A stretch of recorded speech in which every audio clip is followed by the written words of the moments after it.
the youth and the participation of the youth going into it. For millions of South Africans, it could be the very first time that they are going out to vote. So it'll be interesting to see how many of the youth actually take up that opportunity. So we'll be watching that very closely. Well, another interesting fact just to throw at you this morning as we get ready to get to the polls in about just under 20 minutes from now, you'll see some of the voting station open.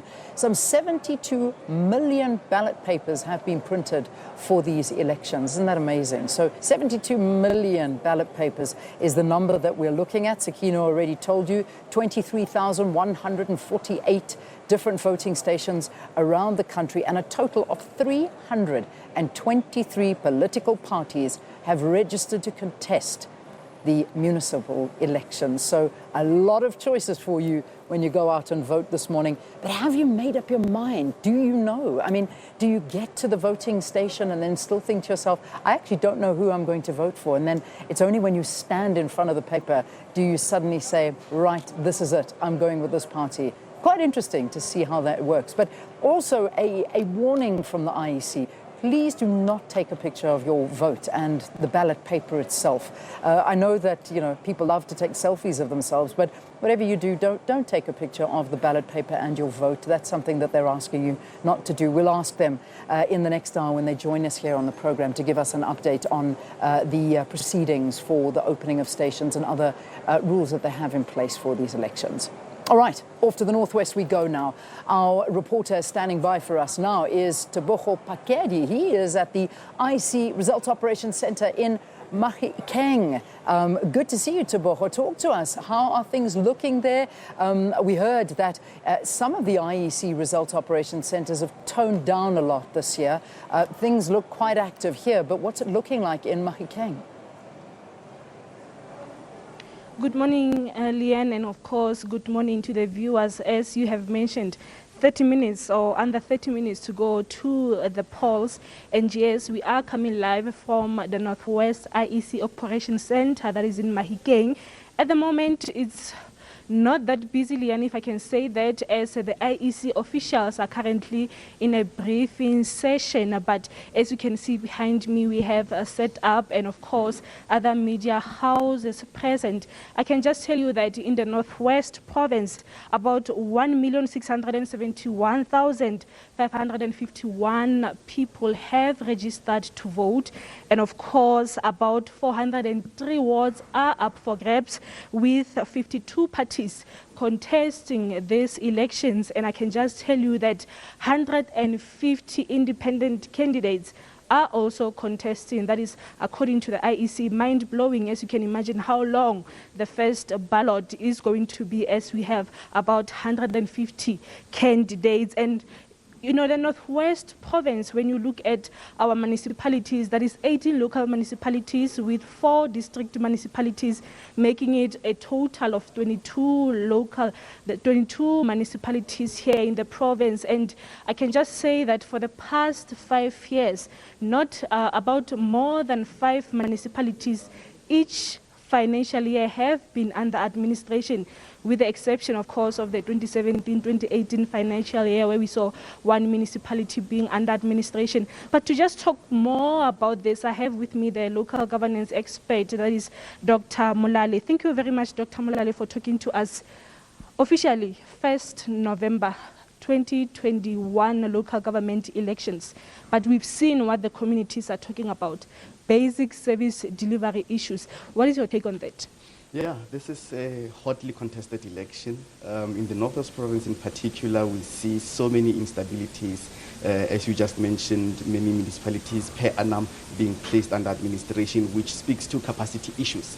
But for community members, it speaks to challenges with regards to a lack of access to basic services. We're talking water issues that have been rampant throughout in our province. We're talking about unemployment, which is at an all-time high. So this is a hotly contested election, and judging by the length of, the number of independent candidates, it speaks to this this frustration that our communities have, and they're putting this frustration at the doorstep of political parties, maybe looking for an alternative to can say, let's rather go for those who do not toe the party line, but those who are actually accountable to us as citizens, because they will be working with us directly. Now, the question is, what is important to the communities? Yes, of course, the performance of municipalities is very important. You look at the Auditor General report saying municipalities are using consultants for the job that they can do. And of course, there have been allegations of municipalities employing people in managerial positions, those who do not even qualify. But to a community member, is that important, or are they looking at services? We've never seen any community member protesting, saying, why are you using consultants? What is it that is important to these communities? Sure, you're correct. In as much as capacity issues, correct financial administration processes are important for the efficacy and efficiency of municipalities. But to the voter, what is important is, what is it that I get? The bread and butter issues, unemployment, are you addressing it in our ward? Are you giving us access to water? Are you giving us access to housing, sanitation? So those are the most crucial points that are important for the voter, and they want to make sure that whoever is in those councils is delivering on that score. So you are absolutely correct to can say that the bread and butter issues are most important and pivotal for our voters. When you look at the metros, they have 2 ballots. Here in the Northwest, we've got 3 ballots.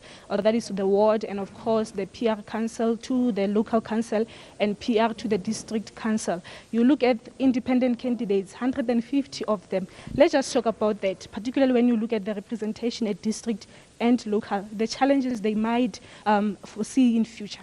With our independent candidates, the stakes are not so much in their favor. They can only contest in one ballot, meaning they can only contest on the ward councillor winner-takes-all system. So they only have 50% of the seats in each and every council that they can compete for. Whereas for political parties, they can field in ward councillors, but also field in by proportional representation, have those who will go and occupy the PR seats. So you almost see as the odds being 1:2, whereas the independent candidates only have, are limited to only the ward councillor level, whereas political parties, they can in fact occupy 2. So their challenges now is that when they go into councils, our experience with these independent candidates is that you always find them in a minority. Would be having 1 independent candidate or 2 seats they occupy in council, and it would be quite difficult for them to now influence those councillors who are on the other side of the aisle, who are representing political parties, because now they will be in a majority, and it will almost seem as if to influence them to vote with you on the issues that are important for your constituency, it will always be a difficult one task to handle. You look at the communities of Goedgevonden, communities of Ottosdal, saying, we do not have services here, we are not going to vote. It seems like a difficult task to convince such person to vote. How do you then do that, saying you want change, but this is what your vote can do? Yeah, it is always a difficult one to, influence somebody, Tebogo, who has not seen this government working for them. When it comes to Goedgevonden, that's what they're saying.